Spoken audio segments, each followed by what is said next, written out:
welcome to another episode. As we all know, today is 1st November, and then it's very important for all Catholics to celebrate All Saints. Join us as we discuss who a saint is, how do one become a saint, and many more. Stay tuned.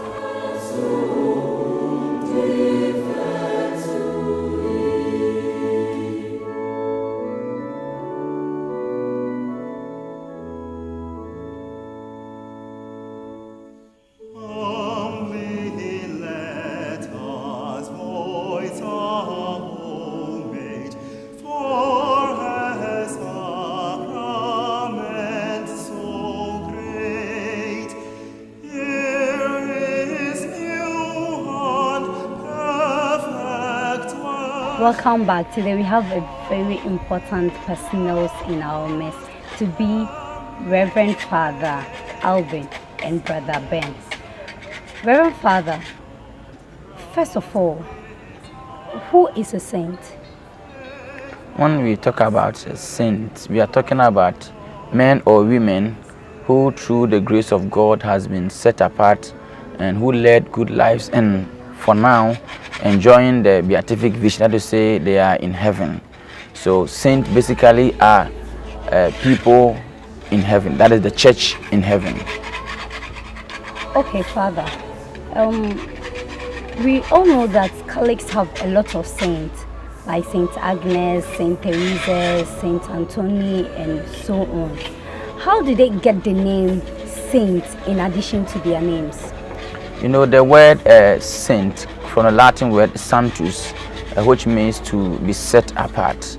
So when one is set apart, not by his own effort, but cooperating with the grace of God, the person receives that kind of honor from God, and through that cooperation with the grace of God, after his death, the church bestowed that title of sainthood on him or her. Is there a process one goes into for him or her to become a saint, or is it based on the good deeds that the person did? You know, if you look at scripture, in Paul's letters, you will realize that most of the time Paul will refer to his congregation as saints, people of God, people set apart. But as the church evolved, the title of a saint was reserved only to people who led good lives, and after their death, after inquiries and after the church looking at their lives, will declare or acclaim that this person indeed led a life that is worth emulating, and that for that matter the church will bestow on that person that this person is a saint. And in fact, we have so many of the saints in our church. We celebrate them in the course of the year, but what happens in 1st November is that we bring all those saints whom we cannot pinpoint by name, and we celebrate all of them together. That is why we have the All Saint Day, bringing on board all those holy men of God for whom the church may not recognize by name. Brother Ben, can you just give us a gist of the process in which one goes through before him or her become a saint? Okay, so I think the very fundamental is that the person believes in Christ and accepts him and is baptized. So that's why every Sunday we recite in church that we believe in the communion of saints. So it's a communion of all believers. So all of us here are saints. All of us here who believe in Jesus Christ and his gospel, we are all saints. And we also, as Father said, that title of sainthood is reserved for those men and women who led heroic lives. So for that one, what happens is that usually when a person dies and the person had led a life of heroic virtue, a period of about 5 years is left to relapse. And after that period, they start making inquiries into the life of the person. If it is found out that the person indeed led a life of heroic virtue, a title of servant of God is bestowed on the person. So for example, here in Ghana, Cardinal Derry is now a servant of God. And from then, more inquiries are made. People are called to bear witness to the life of the individual. And then, if more evidences are gathered and it is agreed that the person indeed led a life of heroic virtue, then the person is made venerable, which means he's someone whose life is worth venerating. And then when you become a venerable, 2 miracles are required for you to become a saint. So when the first miracle is ascertained, and then there are experts who assess the miracle and indeed come to a conclusion that what happened was indeed a miracle. There's no scientific explanation for it. And that miracle is as a result of the intercession of the individual. When that happens, then the person is beatified, meaning the title blessed is added to the person's name. And then when the second miracle occurs and is ascertained and approved, then the title of sainthood is added to the person's name. So the person becomes a saint, or in the language of the church, the person is canonized. So that's what happens. All right, thank you, Brother Ben. Reverend, mostly the non-Catholics believes that we Catholics worship saints. Can you please explain how that statement is not true to the non-Catholics?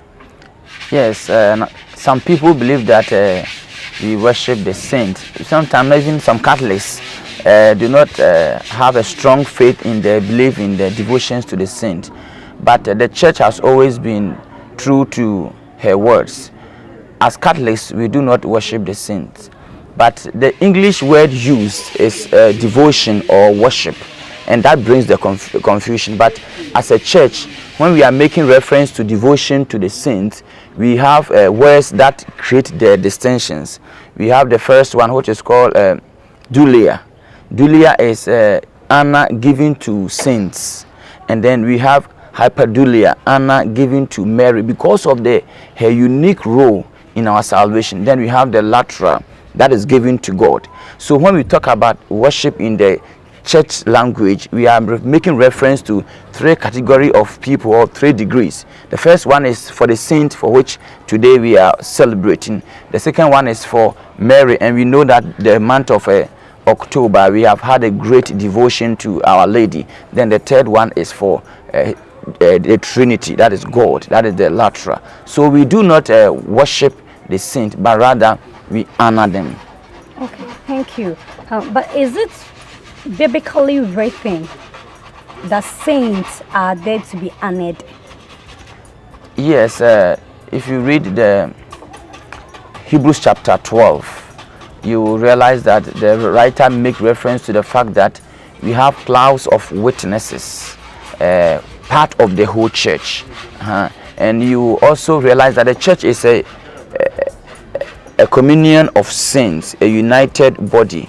We are not divided. So the saints are part and parcel of the church. And even death does not separate us from the saint. When you die, you are still part of the church. So we talk about 3 categories of the church. The church triumphant, that is those in heaven. The church suffering, those in purgatory. Then the church militant. So you realize that the church as a body is a united front. So when we honor the saint, we are, in other ways, referring to the communion of saints and the communion of the church, the unity of the church. Brother Ben, in most of our prayers as Catholics, we seek the intercession of saints. How are they helpful to us? Okay, well, first of all, as Catholics, we believe that these saints are in the presence of God. And these were men and women who led righteous life. They led heroic life of virtue, as I said earlier. And the Bible also tells us that the prayer of the righteous availeth much. James 5:16.